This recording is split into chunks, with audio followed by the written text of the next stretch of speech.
Hello everyone, welcome to my channel.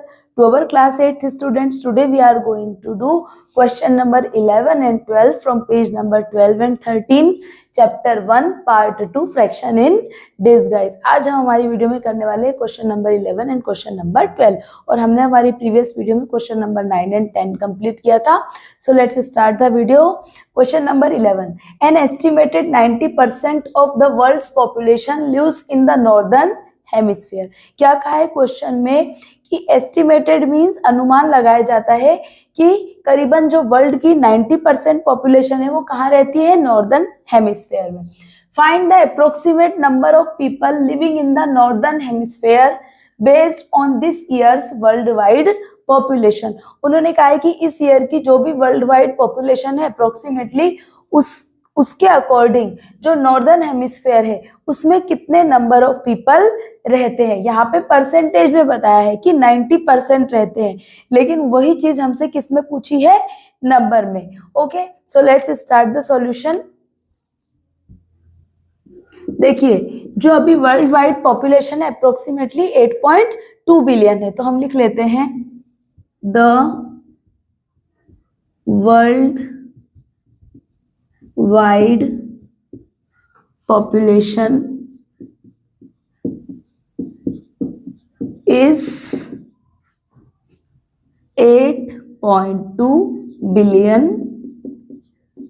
यहां पे हम ब्रैकेट में लिख लेते हैं अप्रोक्सीमेटली, अप्रोक्स. ओके, अब देखिए, in northern 90% of the world population lives in the northern hemisphere. Okay, so हम क्या करेंगे, number of people lives in the northern hemisphere are northern hemisphere are 90% of 8.2 billion.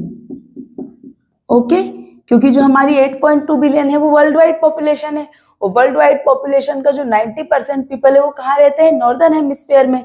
तो देखिए, मैंने आपको सिखाया है 90% ऑफ 8.2 बिलियन.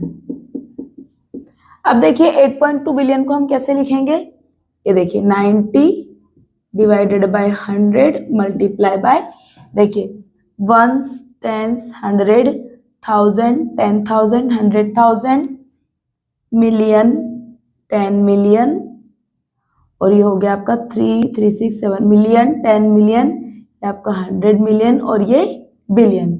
ये हो गया आपका 8.2 बिलियन. ये देखिए 1s 10s 100 1000 10,000 100,000 million 10 million 100 million and 1 billion. Okay, तो इसको मुझे थोड़ा नीचे लिखना पड़ेगा यहाँ पे 1 2. ओके, यहाँ से मैं इसे रब कर देती हूँ. अब देखिए डियर स्टूडेंट्स, यहाँ पे हम ये 2 जीरो से ये 2 जीरो कट कर देते हैं. ओके, तो हमारा सामने सामने सीधा सीधा क्या हो जाएगा, मल्टीप्लाई हो जाएगा, राइट. तो देखिए 1 2 3 4 5 6 7 तो हमारे जीरो हो गए, 1 2 3 4 5 6 7, 9 2 जा 18 का 8, 1 कैरी, 9 8 जा 72 एंड 1 हो गया आपका कितना, 73.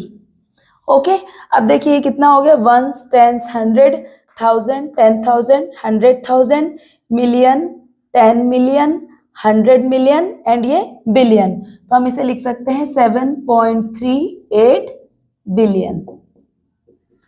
ओके, मींस टोटल जो आपके 8.2 बिलियन जो नंबर ऑफ पीपल हैं उसमें से 7.38 बिलियन पीपल कहाँ रहते हैं, लिव्स इन नॉर्दर्न हेमिस्फीयर. तो यहाँ पे लिख देते हैं 7.38 billion people living in northern hemisphere. Okay, तो आई होप डियर स्टूडेंट्स आपको क्वेश्चन नंबर 11 समझ में आया होगा. Now let's do question number 12. A recipe for the dish halwa for 4 people has the following ingredients in the given proportions.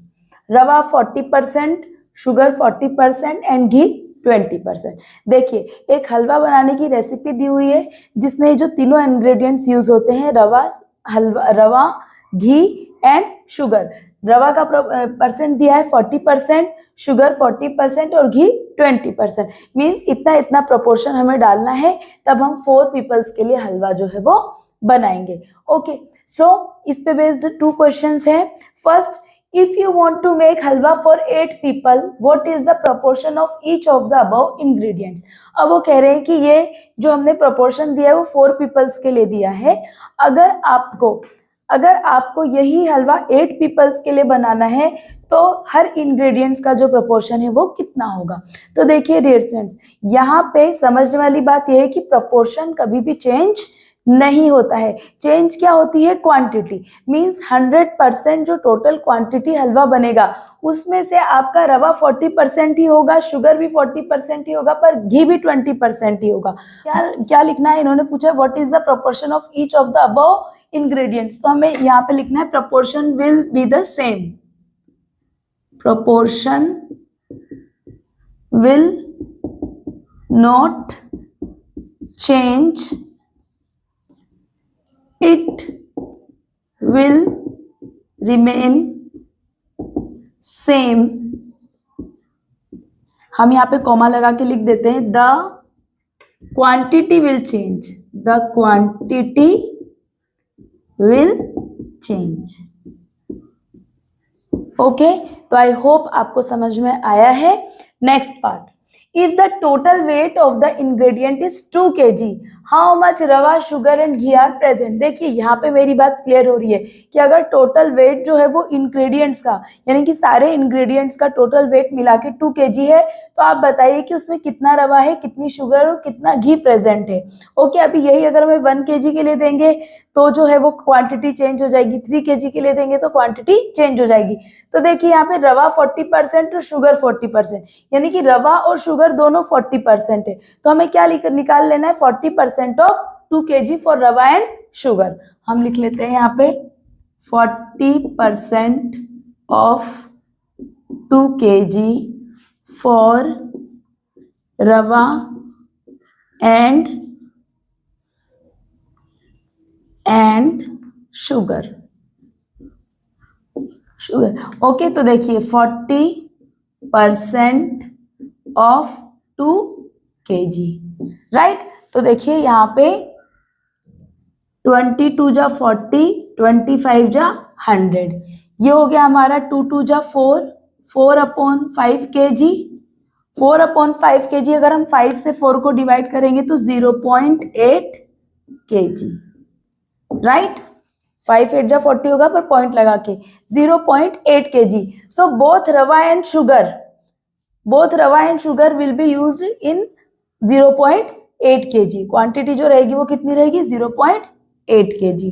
Okay, तो यहाँ पे लिख लेते हैं फॉर रवा एंड शुगर.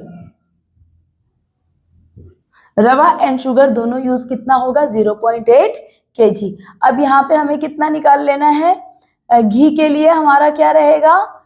20%. ओके, तो 20% ऑफ 2 kg फॉर घी. तो देखिए 20% ऑफ 2 kg, 21 जा 20, 25 जा 100. ओके, तो देखिए 2/5 kg, ये कितना हो जाएगा? 5 4 जा 20, 0.4 kg. ओके, तो 0.4 kg जो क्या यूज होगा? घी. देखिए डियर स्टूडेंट्स, बहुत अच्छा क्वेश्चन था. इस क्वेश्चन में हमें ये कहा था कि अगर टोटल हमारे इंग्रेडिएंट्स का वेट मिला के 2 kg है, तो उसमें से रवा, शुगर एंड घी की कितनी क्वांटिटी होगी, क्योंकि हमें यहाँ रवा, शुगर एंड घी का परसेंट पता है कि रवा 40% है, शुगर भी 40% है एंड घी 20% है। तो रवा एंड शुगर दोनों 40% है, मीन 0.8 kg ही रवा होगा और 0.8 kg ही शुगर होगी, और घी 20% है तो 0.4 kg जो है वो क्या होगा, घी। हम यहाँ से भी देख सकते हैं, देखिए 40 का हाफ होता है 20 और 0.8 का हाफ होता है 0.4, राइट। तो आई होप डियर स्टूडेंट्स, हमने आज के वीडियो में जो क्वेश्चन नंबर 11 एंड 12 किया आपने अच्छे से समझे होंगे। नेक्स्ट क्वेश्चन के लिए मिलेंगे नेक्स्ट वीडियो में। ये फिगर इट आउट हमारा कंप्लीट हो गया, इसमें टोटल 12 क्वेश्चंस थे। अब हमारे नेक्स्ट वीडियो में next figure it out start करेंगे। Keep watching.